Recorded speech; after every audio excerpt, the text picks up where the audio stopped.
I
love that video. Welcome to the Chicken Box, y'all. It is Thursday, September the 15th, and a beautiful day in the neighborhood. Won't you be my neighbor?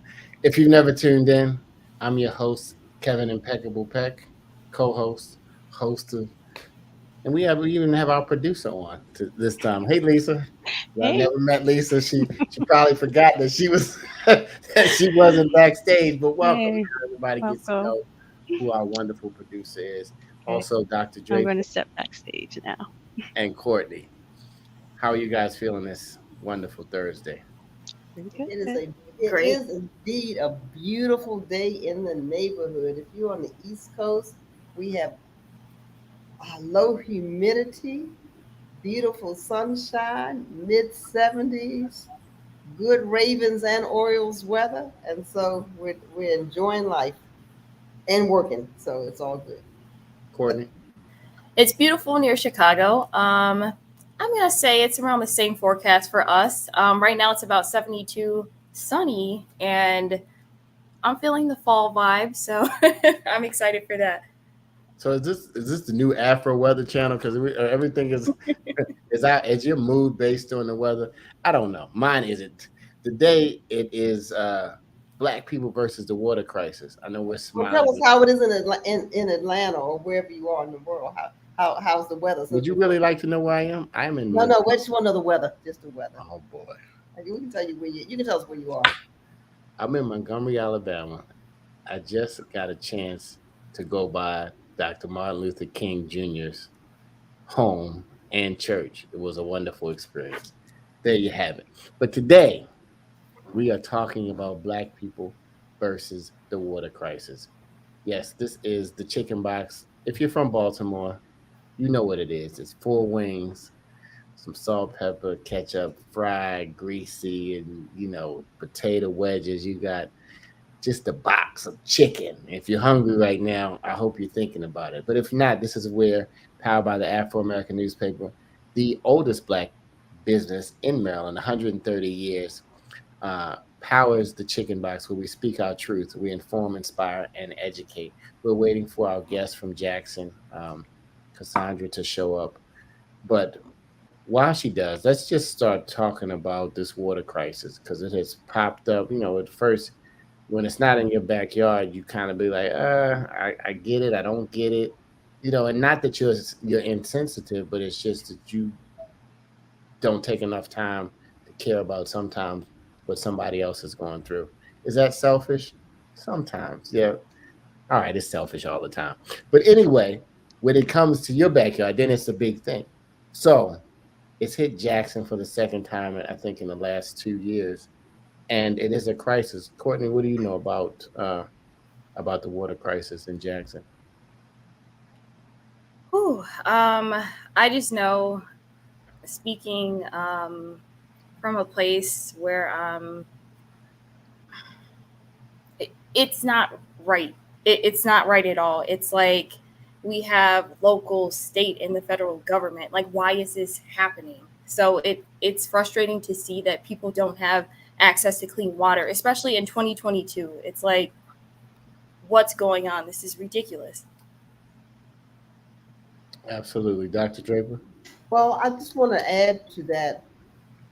When I heard about the Jackson, Mississippi water crises, I thought about Flint, Michigan, back in, I think, 2014, 2016, just the failure of as Courtney said, of the infrastructure of these large and small cities, and the disregard sometimes, the shrugging of the shoulders, well, it's not in my backyard, so, I don't have to really worry about it. But that's not true in the Black community. We also understand that we are concentrated in areas where there's old infrastructure. We're not the only ones there, but in our major cities, it's mainly African American brothers and sisters who are suffering through this and are paying taxes. And so the Flint water crisis, when I think about that, that was like a, a human made water crisis, right? And so you had folks who were exposed to all of these toxicities, lead levels and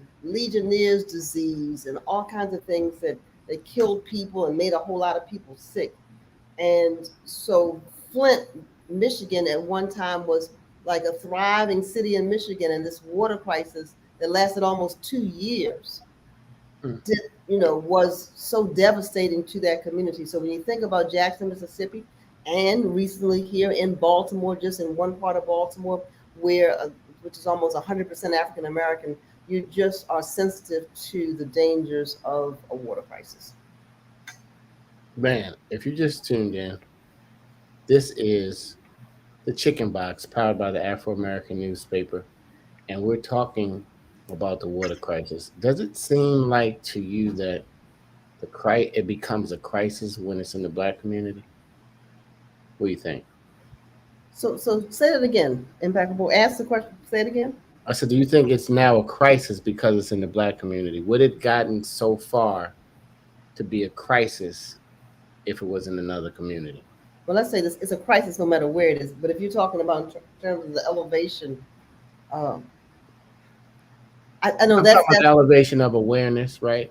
The elevation of some media is just pouncing on the fact that it's a story opposed to the crisis.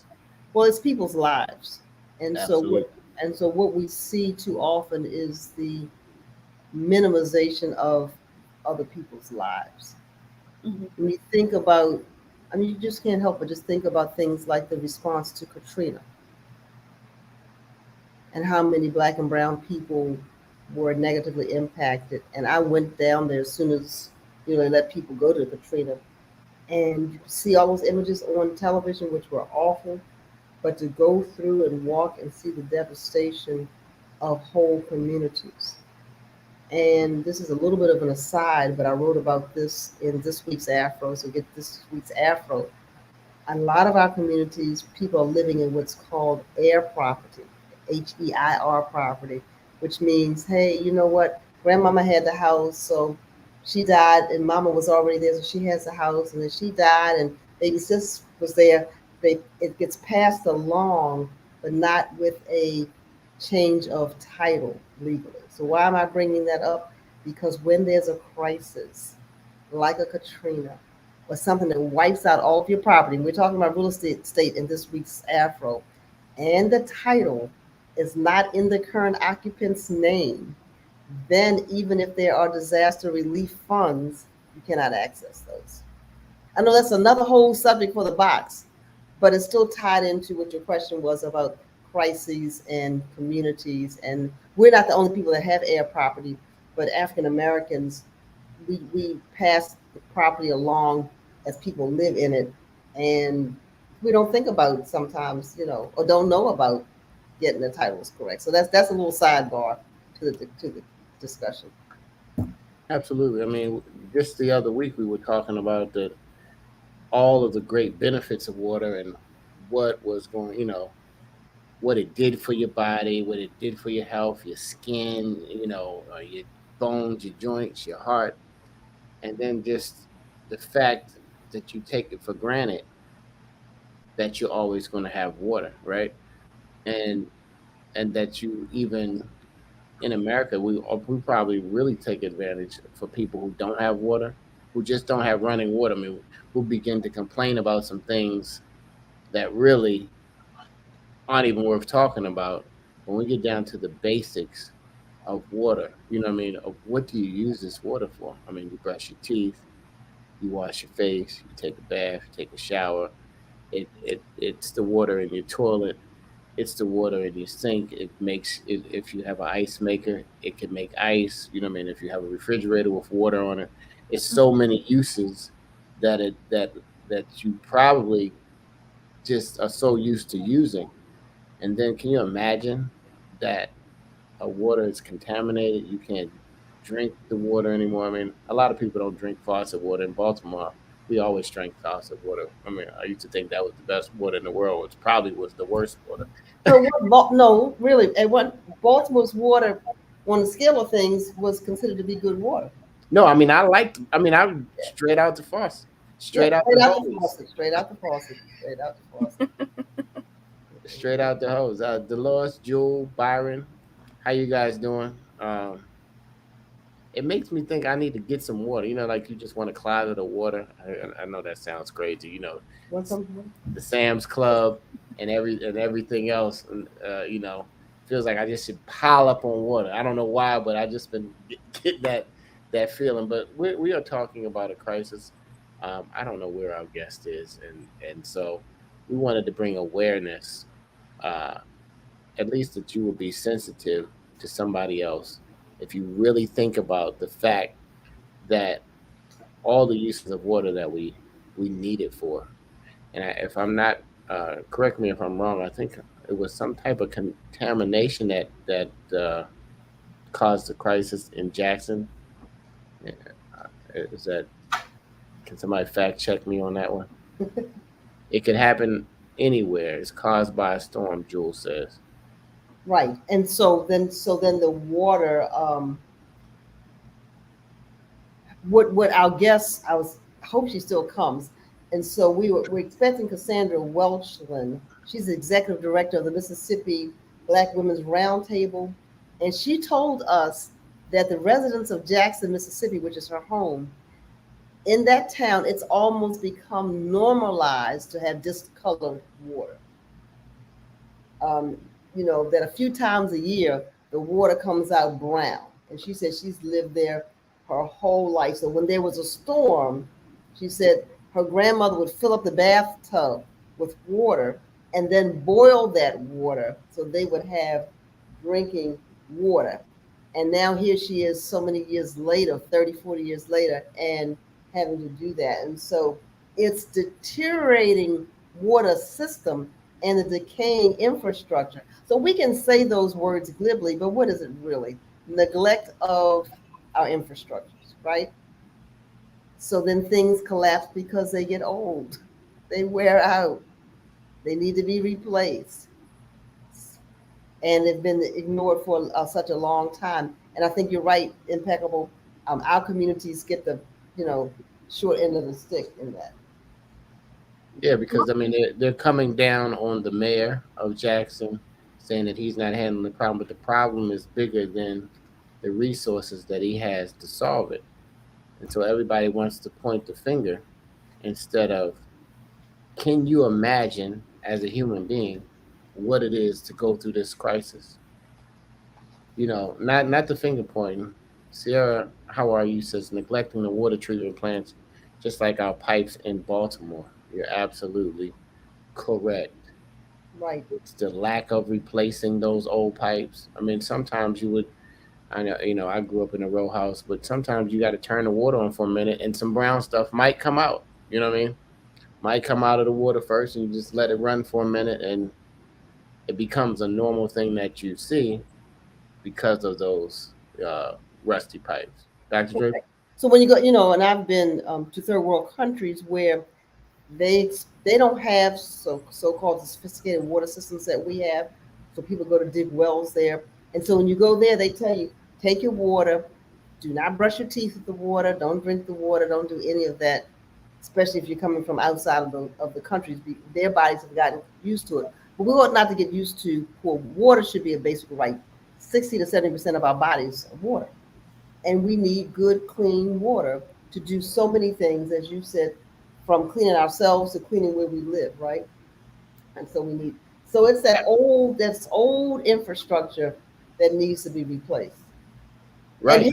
And so we had 2 years of people out of work, out of when I say out of work, home, working from home, getting schooling from home. It seems like that would have been an ideal time to repair the infrastructure. But what do I know? What do I know about infrastructure repair? I'm not a structural engineer, but it seems like it should not be. In Flint, that I referenced earlier, they've already replaced some 10,000 pipes in Flint. So are these the pipes coming from the public waterworks to the homes, or you think in the homes as well? What's the difference? I don't know.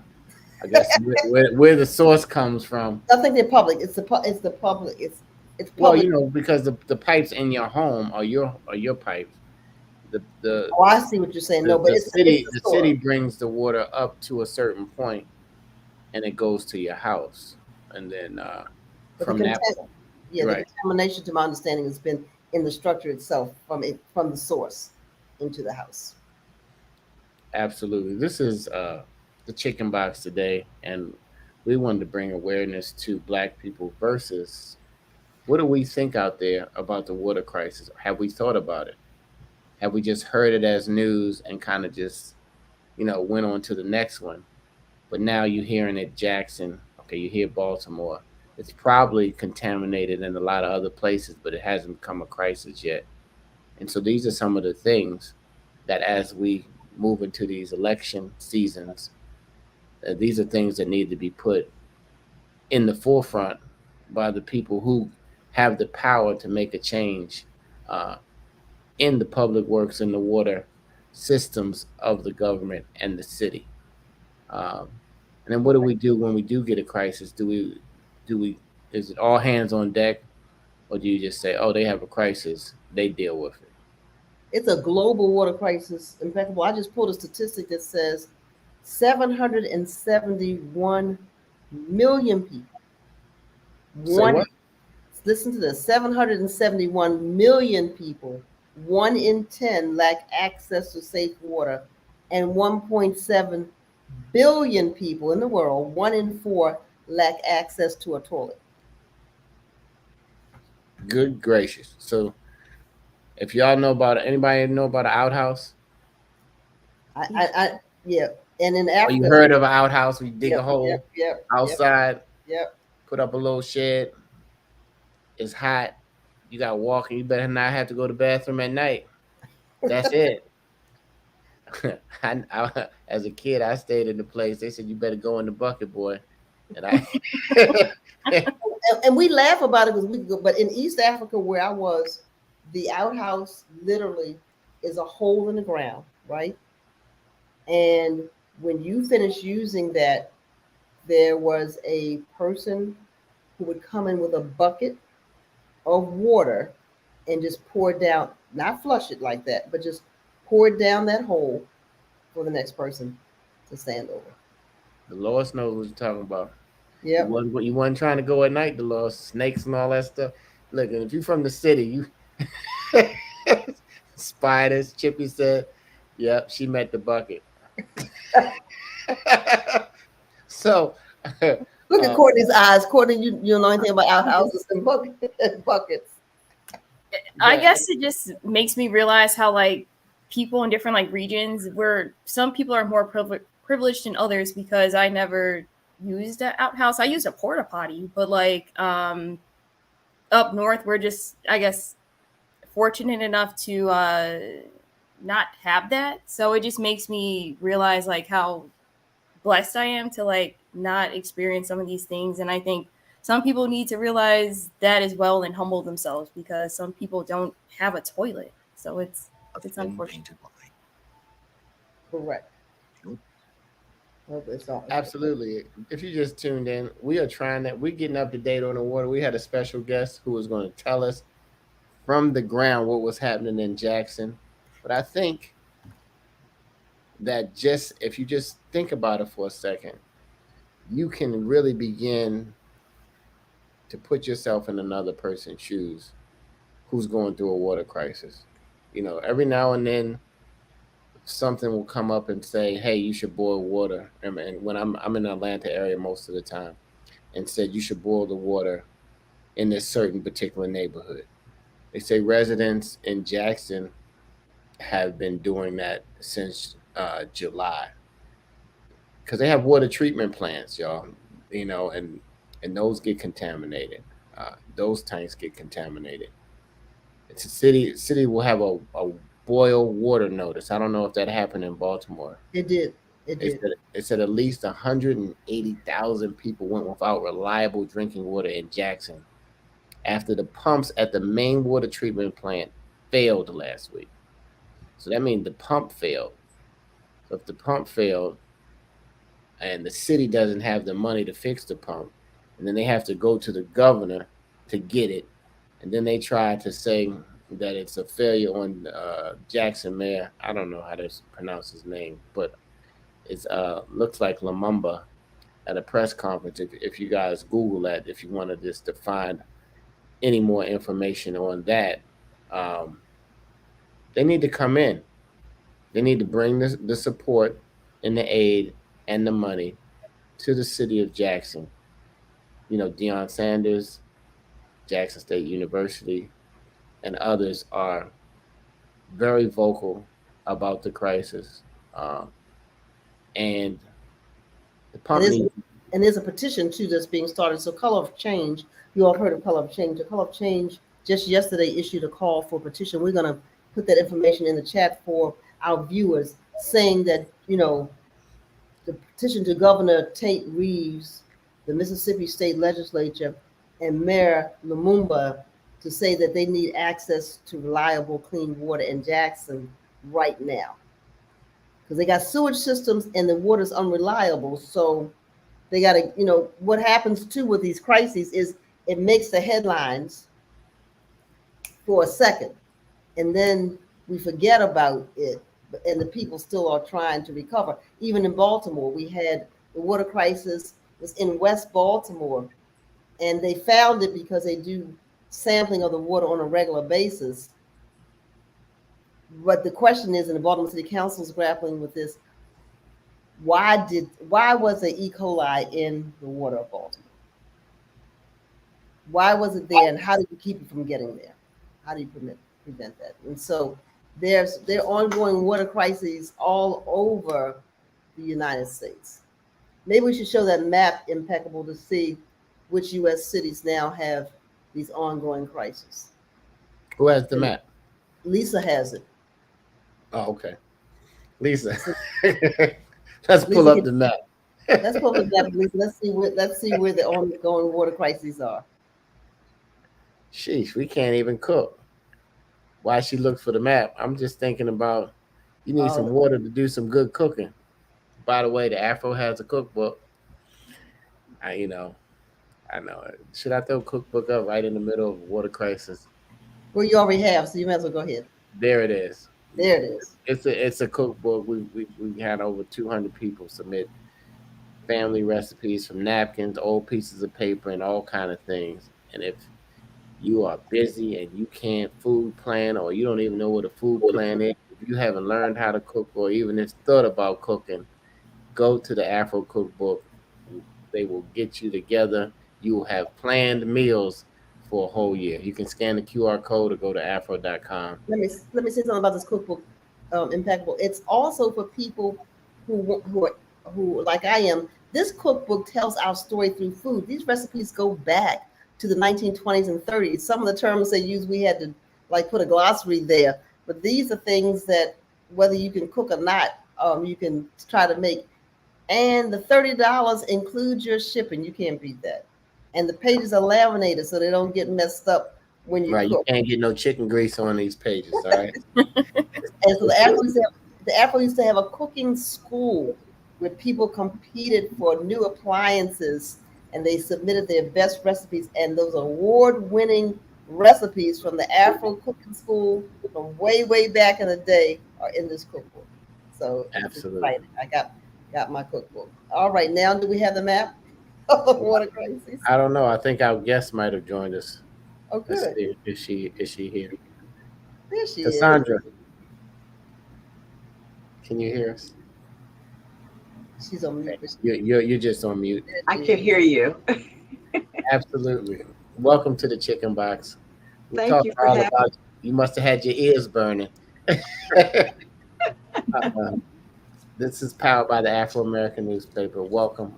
We'll let Courtney, who is are you Gen Z or Millennial? I forget. Gen Z. Okay, we'll let her introduce you, give you a warm welcome. If you just tuned in, this is Black People versus the Water Crisis. We've been talking about it, but we now have our special guest who can really give us uh, hands-on, explanation and experience of what's going on in Jackson, so that we can bring more light not only to Jackson but to any other area that might be going through a crisis such as this. So, Courtney, please introduce our guest, and then we'll get back into the conversation. This is a conversation, Cassandra, Okay. uh, powered by the oldest Black business in Maryland, 130 years, and so we care. So we're glad you could join us. Absolutely. Welcome, Cassandra. It's a pleasure to have you on. So, Cassandra is an executive director of the Mississippi Black Women's Roundtable. She was born in Jackson, Mississippi. She is a loving wife and mother of 3 children. She's also a licensed social worker, an advocate, an organizer, and an agent of change. Her work spans over 20 years, and she was performing public policy and organizing for power. She also has been featured in national, statewide, and local media outlets such as Bloomberg Law and Mississippi Today. Welcome. We'll give everybody give Cassandra a And I think warm Cassandra welcome. might be my soror too, right, Cassandra? All right. Well, there we Are go. you ooh? Whoop. Yeah, there you go. All right. Y'all can do it. Just get it out the way early. Don't do it. If you're gonna do it, do it. You know what I mean? We've done it. We've done it. That's right. That's right. So welcome to the Chicken Box. We're right in the middle of and we were just talking about water crisis and just how a person would feel to be without water, without the use of water, and all the many uses that you may take for granted about the water. But actually, what is going on in Jackson, Cassandra? That's what we really want to know.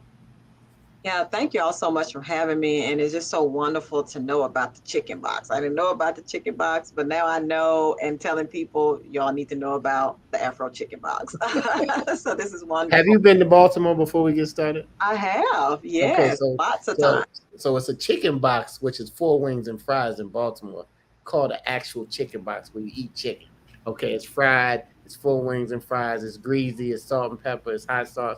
Anyway, but this show is where you speak your truth. You get on the box, and whatever your truth is, it's usually Black people versus whatever topic we want to throw out there. Mattress money, water crisis, you know what I mean? What was it before? Thoughts. I don't know. Whatever the topic is, okay, and how you feel about a thing. Not that we have to agree with you, but it's your space to speak your truth. So welcome to the Chicken Box. All right. Thank you so much. So I can give you just some background on where we are right now. We are, I believe now, 7 weeks into residents not being able to use their water to cook with, to drink. And that has been going on because of the old infrastructure. So even before the water crises, where people weren't able to, when the water shut down completely, people were not able to use the water anyway. So we was already under a boil water notice. And that just has to do with just the old infrastructure. And we have been under these boil water notices for a very, very, very, very long time, throughout last year. And so it was nothing new to not to do that. But it has lasted a very long time, because usually we'll have like 2 days, 3 days, a week. But now it has been consistent now for a little over 7 weeks, where we haven't been able to use our water. So when you get a boil water notice, yes. How many people really do it? How many people do it? Do they boil, like when you get a boil water notice, does everybody do it? Oh yeah, people boil their water, and part of it has to do with we know we've had so many experiences where the water is discolored, and so we know that it's not safe to drink. And so when people get those boil water notices, they really take them seriously and really boil their water. Yes. Absolutely, y'all. If a notice comes across your TV, your radio, your internet, please don't be lazy. Your afro. Go ahead. Your afro, boil your water. Boil water, yes. And so where we are now is we had a flood a couple of weeks ago, and that flood exacerbated the issue and shut down our water treatment plant. And that meant the entire city went without water for the majority.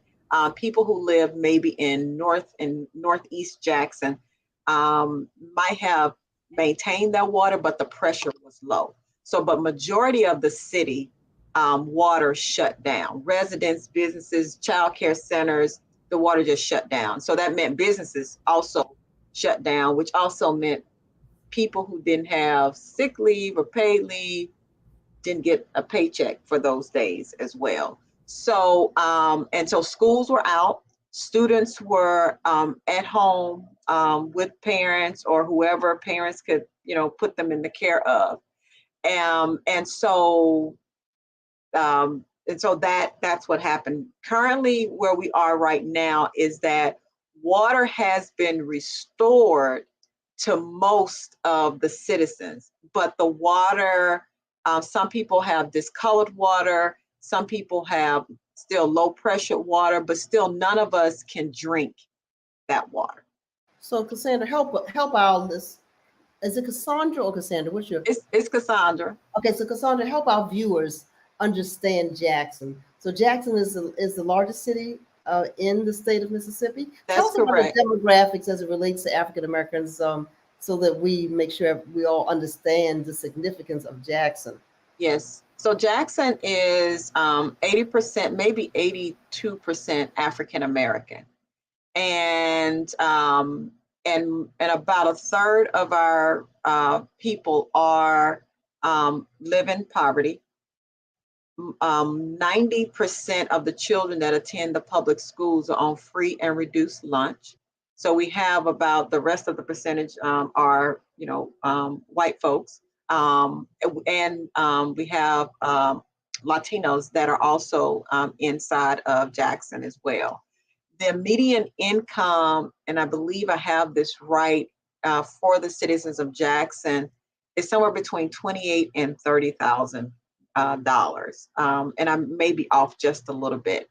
But it is a majority Black city and has been for some time. But the disinvestment inside of our city has really caused, for years, there's been disinvestment across our city for decades. So this didn't just happen 2 months ago. This has been decades and decades in the making.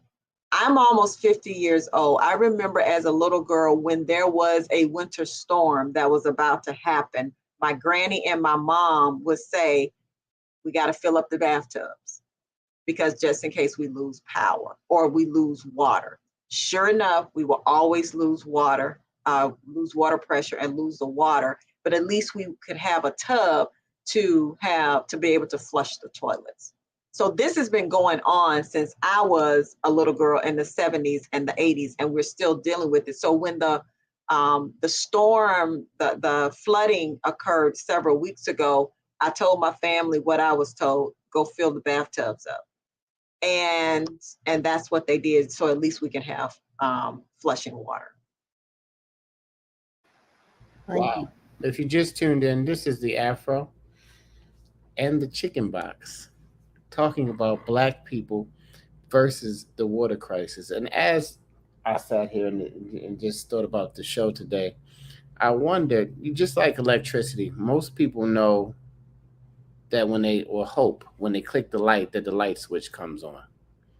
But I wonder how many people really know where actually the water comes from. So basically it comes from two places. Like if you live on a farm, depending on where you live, right? If you live on a farm or in the country, it might come from a well that's on your property. But most of us get our water from a public water supply. So if it comes from then, we pay fees. Or we all know, well, at least in Baltimore area. I don't know about Jackson. You guys have water bills down there? Oh yeah, we have water bills. We Absolutely. absolutely do. So, High water. of course, so it comes by two means: either surface water or groundwater.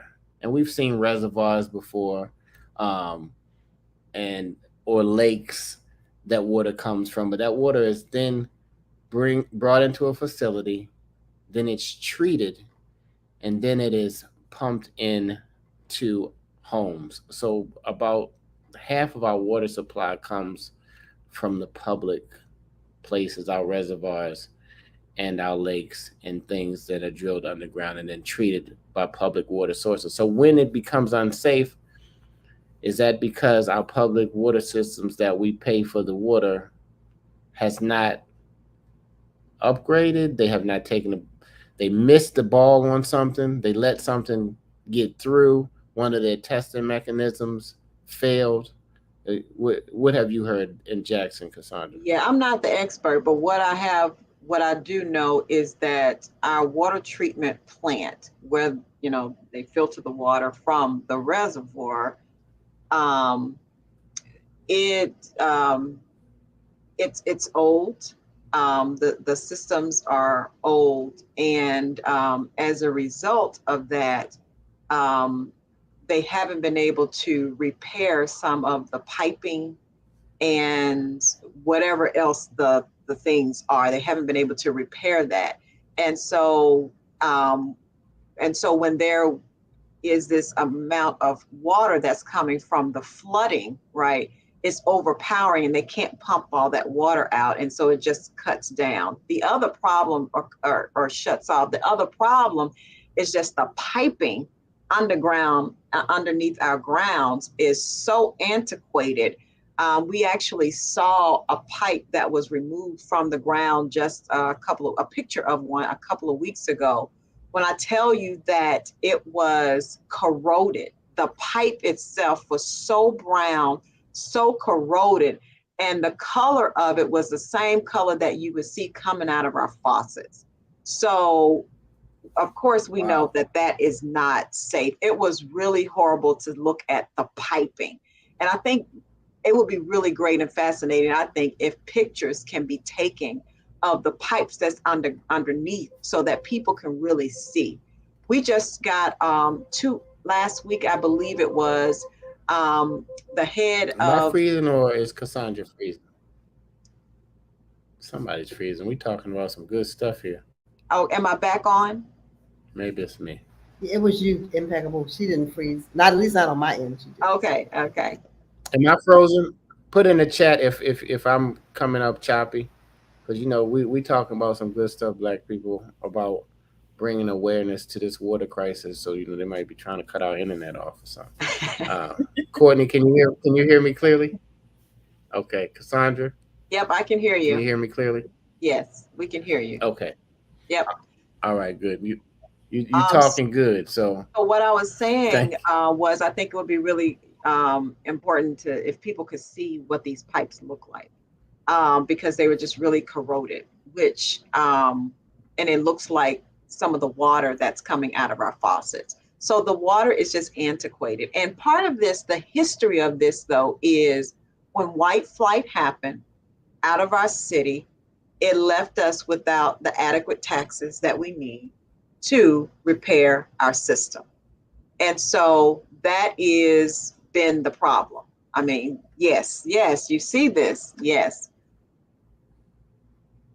Yes, that's what we are, what I saw a couple of weeks ago, pipes that's looking really corroded, particularly with that brownish color on it.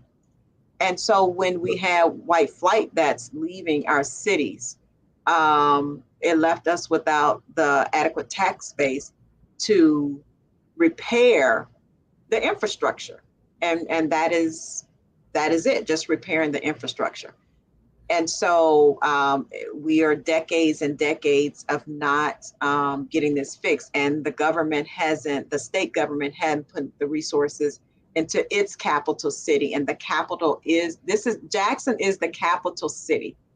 And so even our state government hadn't put the resources the way it needs to back into our capital city to restore and rebuild this issue. And we know this is an economic development issue too. So when you don't have the right infrastructure, you don't have businesses coming in, right?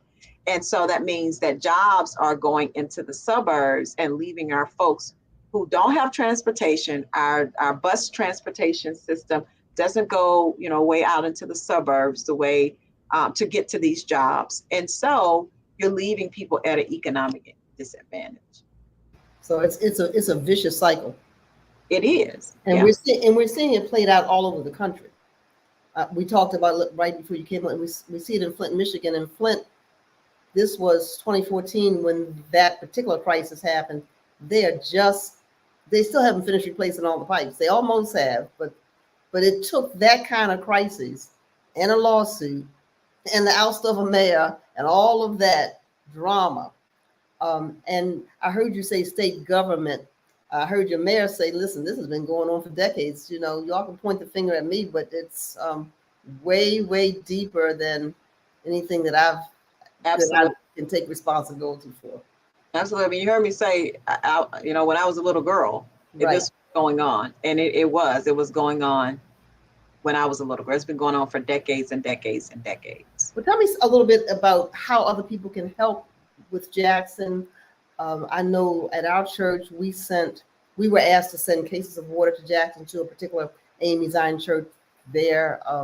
So we did that. I know, bottles of water, if you send like 10 cases, they don't last but so long with that population.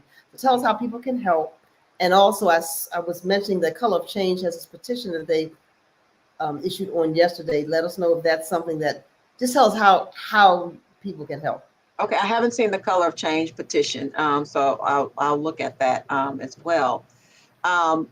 So we are a part, Mississippi Black Women's Roundtable is a part of, again, a larger coalition. Let me just say this. The citizens of Jackson are the real heroes in this story. We have been saving ourselves. Even before the governor stepped in to declare a state of emergency, we have been doing this at least for 2 years, because we had a flood that happened in 2020. And so this coalition was built back then, but just neighbors helping neighbors, people who have extra disposable income went and just bought water, right, to give to their neighbors. They're doing the same exact thing. And so we're not just dependent on the government to provide the water. We definitely need that, but we also need the governor to call a special session and allocate the resources to Mississippians, and so to get to Jackson rather, to fix it. So what we know that we're needing right now, water is still an issue. We're always going to need this until we get it fixed. The Jackson Public School System is really looking at a more sustainable solution. World Central Kitchen had come down and was putting gallons, 600 water gallon tanks, I believe it was, before water gallon tanks at every school. So now where we are right now is trying to get sponsors to sponsor those tanks for every school to be more sustainable. We're going to be in a whole landfill, unsustainable situation soon because of all the water bottles. And you can see them in the streets now. It's falling off trucks. So we're going to have those issues. So we need corporate, private and public organizations, companies come down and give money to the city. We had one, I think it was a church maybe, gave $100,000 to the city of Jackson to help meet its goal. I believe we need $1 billion to get this fixed. So we need corporations to come on board and to give money to the city so we can get this fixed. But we need organizations we need water. We need Our organization is doing quarters because we care, providing laundry services for people who need it. People are still needing disposable plates because you can't wash, right? And so here we are. Those are just some of the things that we know people are still needing. Moms are needing water because they was warned not to use the water, even if it's boiled. Don't use it to mix formula because it said lead is still in the water. So folks can look on our Facebook page, MSBWR. They can give that way to us. You can also give to the Mississippi Rapid Response Coalition, but we all are working in partnership together. Water is still a very, very much an issue. Courtney, do you have a question? If you just tuned in and caught this at the tail end, this is Black People versus the Water Crisis. We're talking to Cassandra, is it Welchlin? Welchlin, of the CEO of the Black Women's Roundtable. Mississippi Black Women's Roundtable, yeah. Mississippi, don't let me forget Mississippi. I got some cousins in Biloxi. That's right, I know you do. So I know how to say it, okay? Right, but in D'Iberville, so we. Okay. Yes. Mississippi is a big state, y'all, and for Jackson to be the center, they should be able to come up with $1 billion in the state capital. Come on, I don't know what Is it because it's 82% Black? Oh, no doubt about it. No doubt about it. Let's get to the real deal, okay? Let's get on the box and talk about it. Tell me how you really feel, because you are from Jackson, so you know.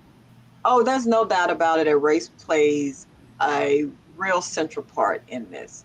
There's just no doubt about it. When you have a city, that's over 80% African American, and this is the capital city. And in 2013, the citizens of Jackson agreed to tax its own self, to raise, our taxes so that we can get the needed resources to, do what we need to for our city. Well, we couldn't quite control all of that. And so, the governor, the powers that be, put together this commission, and we couldn't control who all will be on that commission. So the governor has an appointee, the mayor has an appointee. So those kinds of things exist. Well, this is our city. We agreed to tax ourselves, right? So that was in 2013. In 2020, you asked, do we have water bills?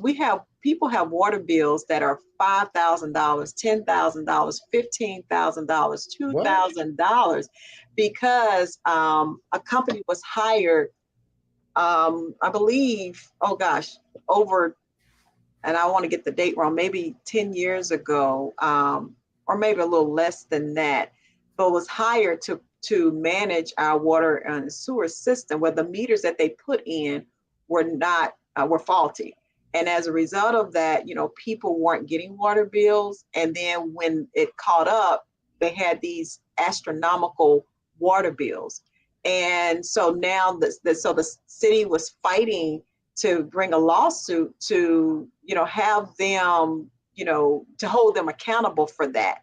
Well, the Mayor Lumumba worked with the legislature last year to get a program, and this goes back to the racial issue, get a program, a relief program for people to be able to pay the water bills, right? Got a bipartisan bill. It passed the Senate, it passed the House, and the governor vetoed the bill.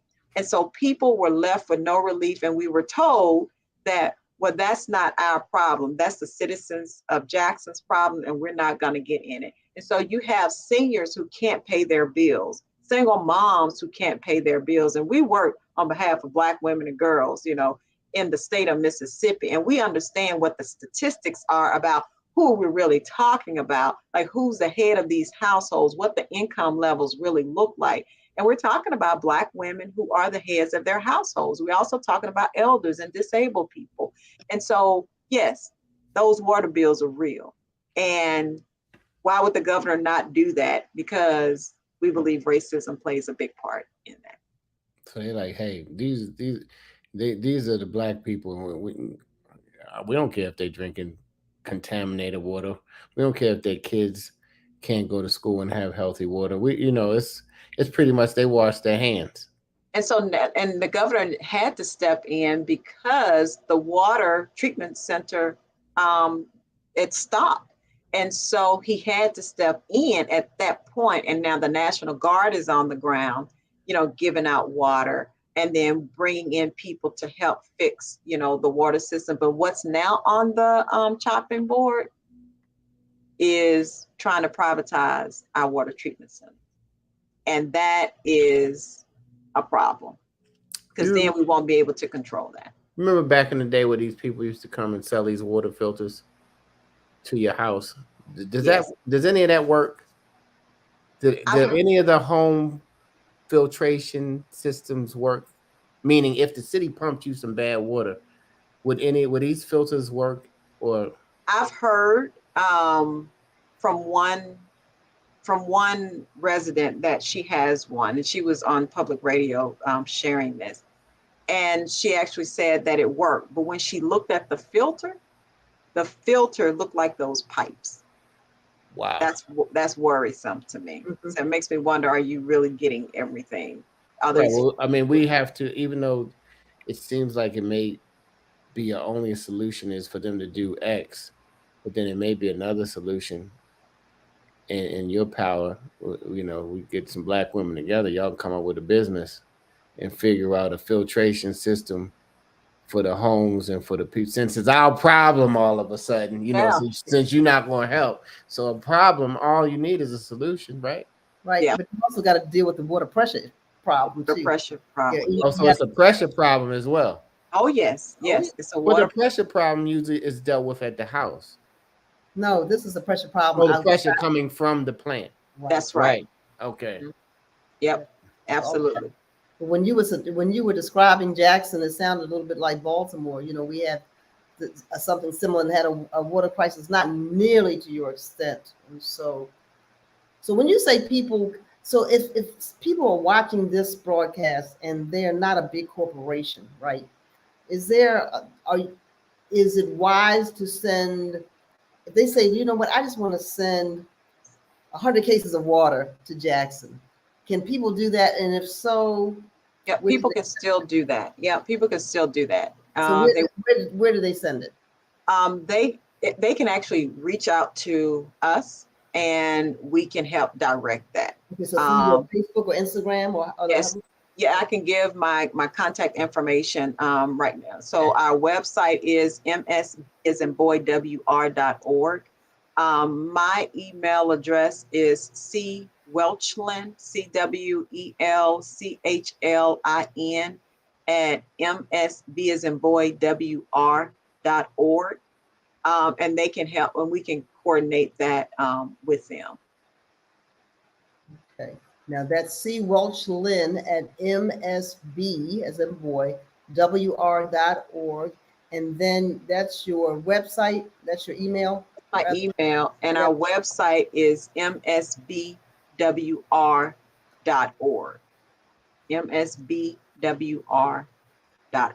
Okay, I'm going to ask our producer to put that up in the chat so that everybody can see that. Because sometimes what happens is, we said this a little earlier, it hits the headlines, people talk about it, and then it goes away. That's right. In people's minds. It doesn't go away where you are, but it's still very real. You said 2 years it's been going on. So it wasn't until it got to this major crisis with the flooding that people started saying, oh my gosh, Jackson has a crisis, and you and Jackson are saying, this is ongoing crisis. We've been under a boil water. He's fighting with another silly governor. I guess you guys heard the news today about them sending migrants to vice president's home. But anyway, that's a whole nother story. Yeah, well, DC is full of migrants, right? Yeah, that have been coming from Texas. So, and I'll just have to say, of course, we know this is so much bigger than water, right? We know this is about structural racism. I mean, that's what it is. And the infrastructure, when you talk about not investing in our city, you're talking about not having the jobs, not having pay, raising wages, not healthcare. Mississippi refused to expand, Medicaid. And so this is bigger than just the water crisis. These are crises that we are experiencing across the board that has to do with, really structural racism and how systems and institutions, organizations are working to really discriminate against Black people and people of color. Okay. If you just tuned in, this is the Chicken Box, and it's over. No, I'm just saying no. But the water crisis is not over. We have Cassandra Welchlin, um, who is in Jackson, Mississippi. She's born and raised Mississippi. Okay, I'm learning. Okay, and she is leading the charge. It is, listen. It's a lot of single moms. It's a lot of seniors. It's a lot of children who need to have clean water. Everybody needs to have it. Everybody. Everybody needs to have it, but everybody in Jackson is 82% Black. So Black people need to get this water That's right. ASAP. That's right. Because they're not going to care about us as much as we care about us.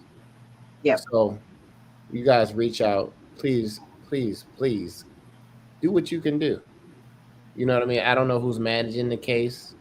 It's just like in church when you give, you're not sure what they're going to do with it, but that's not why you gave. You gave because it was put on your heart to do something else for your brother or sister. So if you can and you have the means, then just don't look at it and say, man, they having a water crisis. Say, hey, man, everybody can give 2 cases of water at least. That's $10 or less. Depends on where you're getting it from. Right. And- if and you're on Amazon and you're a Prime member, oh yeah, you know what? they think of, Boom. that's the way we send it to. Thanks for You know what? Listen, shout out to the ladies because my wife used to always get after me. She said, "You don't never order nothing." I'm getting my Amazon on, y'all. So yes, we can send water straight through Amazon to whatever address Yep. that We can coordinate what that is. And what we also know is, we need more than just water too. People are needing disinfectants. They need, like I said, disposable plates. They need all of those kinds of things because they can't wash, The dishes. they can't wash the dishes. And so we've heard a number of those things. And we also are doing detergent as we are starting next week. We will be doing laundry services for people to just come wash their clothes, right? And so those are some of the. You can't even. This stuff gets on your skin. You can't wash your clothes, huh? Well, some people do not want to use this water to wash their clothes.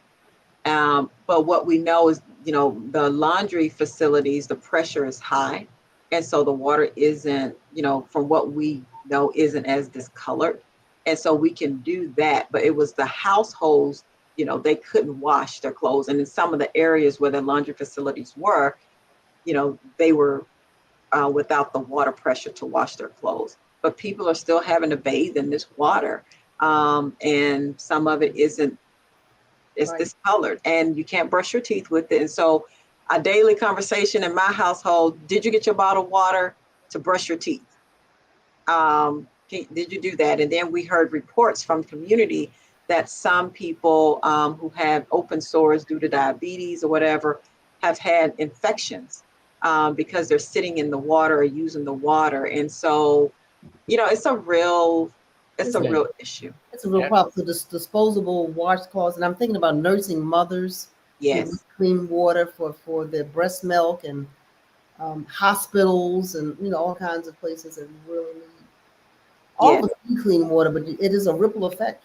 It is. It is a ripple effect. Yep, it is. And as I said earlier, some families are going to lose a day or two a week of a paycheck, because the businesses were closed. The restaurants, were closed down. Some have reopened, some have not. So it's impacting, again, our local economy. So it's crisis after crisis. I mean, we're not over COVID. We got the Omicron. We have the monkeypox. water crises, one after the other. Amen. And that's why we know elections are coming up. Elections are coming up. We can't have this conversation without talking about people getting out to vote. Mississippi have elections every year. And we know elections are happening all across this country. We need people, and I know we're dealing with our day-to-day life. And so some people may not even have this on their radar, but we've got to be able to help people make sure that they're not only registered to vote, but they really get to the polls and vote. That is so key, because we need elected officials that represent our values, because the policy table need to look like people's kitchen tables. Amen. Listen, I'm jumping off from 1 o'clock meeting. Well, we all are jumping off. Wait a minute, but I want to say thank you to Cassandra. I want Cassandra, when you get an opportunity to jump on the box, a lot of people may not know about the Black Women's Roundtable. So Women's Roundtable, I want you to just give us your 30 seconds on that. Thank you for jumping on the box. To my co-host, see you next time. Don't be a chicken, y'all. Get on the box. Talk to you later. Thank you. All right, Courtney, I'll let Courtney go first, and then I'll go. Then we'll save you for last, Cassandra. Go ahead, Courtney. You on the box? Overall, this is so upsetting just to hear about, and it's unfortunate. And I'm just thinking, Black communities, we have to stick together. So maybe there's like a way that we can organize a protest, and we can go protest at the Capitol, protest at like different locations to spread awareness about this. Because like Kevin and Dr. Draper mentioned, people only care about this for like a certain amount of time. So I think if we can just spread it as much awareness that we can through protests, that could make an impact. Absolutely. This is the Chicken BOXX again, powered by the Afro-American newspaper, who's been informing, inspiring, and educating for 130 years. And I'm going to say this. We got to not be selfish. We got to care sometimes more about our little bubble and care about not only your family, but other families and how people are affected in certain situations. We already said the benefits of drinking water and what all of the great things it can do in another episode. But when you don't have it, we don't have access to it, and the people that it affects, just think of your sister, your mama, your granddaddy, your auntie, your child, not being able to have just clean water. We're not even talking about a Pepsi or Coke. We're just talking about the basics, which is water. So somebody down there has $1 billion. A couple of y'all put y'all money together, and let's get, because see, what's going to happen is if this system breaks and the other system haven't been repaired, this is going to just be it's going to begin to happen in cities all over. So why don't we be proactive, not only in helping Jackson, but begin to really help our own cities work on their water infrastructure now before it breaks. So I'm off the box. Cassandra, you're on the box. Well, thank y'all again for having me and to be able to share our people and our place, and knowing that we are connected and our fates are connected. And so I'm just so grateful that you all are coming around and loving on us and lifting up our stories and our people. So I really want to appreciate you all, and thank you all for doing that. I actually will be on CNN at 3:30 today to actually talk about this issue. So tune in to that 3:30 Eastern time, so you can tune in as well. But just to share the Mississippi Black Women's Roundtable, we are, we say we work to shift power at the voting booth and at the policy table. And we are an intergenerational organization that's working to increase voter participation through civic engagement, advance women's economic security, and develop a leadership infrastructure for long-term movement building. We actually are, we are an affiliate of the National Coalition on Black Civic Participation, Black Women's Roundtable, that's out of DC with Melanie Campbell, who's the president. And so we are one of 12 affiliates, and we are Black women doing incredible work to shift power so that Black people can have a voice and also have the power they need to take care of their families and the influence. So that's who we are. Visit us. We ask that you support the work that we're doing and our sister organizations are doing. And we just really appreciate the opportunity. Thanks again for tuning in. Thank you, everybody. Q and Jewel and Sierra and Chippy and anybody else who didn't comment, but you tuned in and you listened. Share the information. Help out. Do what you can do, okay? You can only do what you can do, but you can do more by just thinking of someone beside yourself. As I always say, don't be selfish. And smile. If you haven't smiled today, smile. It makes you feel better. Smile and call a senior because they really need to hear from you. Until next week, God willing, we'll see you on the Chicken Box. Thank you again, Cassandra, from Jackson. We in Jackson, we're going to look you up. Absolutely. Come to the SIP. Courtney.